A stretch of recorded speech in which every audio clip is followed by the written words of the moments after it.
Hello friends, இன்றைக்கி என்ன பார்த்தீங்கன்னா, நம்ம வந்து பீட்ரூட்டை வச்சு நம்ம வந்து ஒரு ஸ்வீட் செய்ய போகிறோம். அதாவது ஹல்வா செய்ய போகிறோம். அதுக்கு நாம் என்ன பண்ணுறோன்னு கேட்டிங்கன்னா, முதல்ல வந்து 2 பீட்ரூட்டை வந்து கட் பண்ணி வச்சுக்கணும்.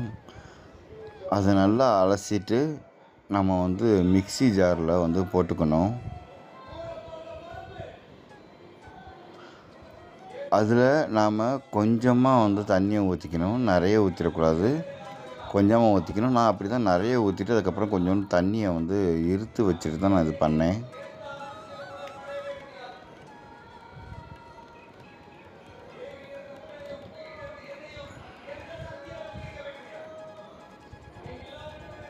நம்ம இப்போ வந்து பார்த்திங்கன்னா நல்லா அரைச்சி வச்சாச்சு. நல்லா பார்த்திங்கன்னா அதோட சாறு எல்லாம் வந்து பீட்ரூட்லேயே தான் இருக்குது. அதோடு வந்து ஒரு பழத்தை வந்து வாழைப்பழத்தை வந்து எடுத்து கட் பண்ணி வச்சுக்கணும்.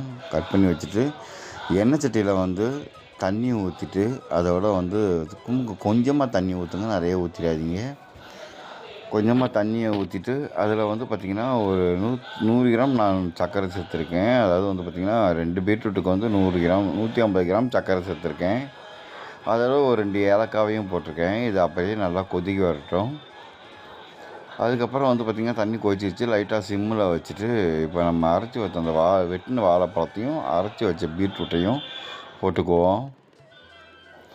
போட்டுக்கிட்டு நல்லா பிடிச்சி கிளறிக்கிட்டே இருங்க. அதுக்கப்புறம் திக்னஸ் வரைக்கும் கிளறிக்கிட்டே இருக்கணும். அதுக்கப்புறம் பார்த்திங்கன்னா கோதுமை மாவு எடுத்து தண்ணியில் போட்டு கரைச்சி வச்சுருக்கேன். ஏன்னா நம்ம வந்து திக்னஸாக வர்றதுக்கு நமக்கு இது நல்லாயிருக்கும். டேஸ்ட்டும் வந்து செம்மையாக இருக்கும். அப்படியே லைட்டாக கிளறி விட்டுக்கிட்டே இருங்க. லைட் ஸ்டீம்லேயே வச்சுக்கோங்க. அதிகமாக ஹீட் பண்ணிட வேணாம். லைட்டாக ஸ்டீமில் வச்சுக்கிட்டு கிளறி தேவைன்னா கொஞ்சம் நெய்யோ இல்லை ஆயிலோ வந்து ஆட் பண்ணிக்கலாம். நான் இது ரெண்டுமே இது கொஞ்சம் ஹெல்த்தியான ஃபுட்டாக தயார் பண்ணணும் அப்படின்னு சொல்லிட்டு நான் அந்த ஆயிலும் ஆட் பண்ணல, நெய்யும் ஆட் பண்ணல. இப்போ பார்த்தீங்கன்னா கொஞ்சம் கொஞ்சம் திக்னஸ் ஆகிட்டே வர்றது உங்களுக்கு நல்லாவே தெரியும்.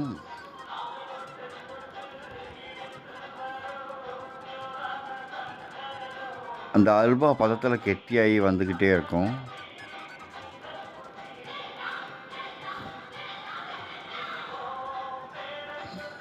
முக்கால் பதத்துக்கு வந்துருச்சு. இன்னும் ஒரு கொஞ்ச நேரத்தில், இன்னும் ஒரு 5 நிமிஷத்தில் அல்வா ரெடி ஆகிடும். பார்த்தீங்களா, இந்த மாதிரி சட்டியில் வந்து ஒட்டாத அளவுக்கு வரும்போது நம்ம பதத்துக்கு வந்துருச்சுன்னு கன்ஃபார்ம் பண்ணிக்கலாம். இப்படியே லைட்டாக மெதுவாக கிளறி விட்டுக்கிட்டே இருங்க. பார்த்தீங்களா, இந்த பதம் தான். ரொம்பவும் வந்து திக்னஸாக கொலன்ட்டு ஆகிடக்கூடாது. கொஞ்சம் நார்மலாகவே வைங்க. இதுதான் அல்வா ரெடி ஃப்ரெண்ட்ஸ். சப்ஸ்கிரைப் பண்ணுங்கள், லைக்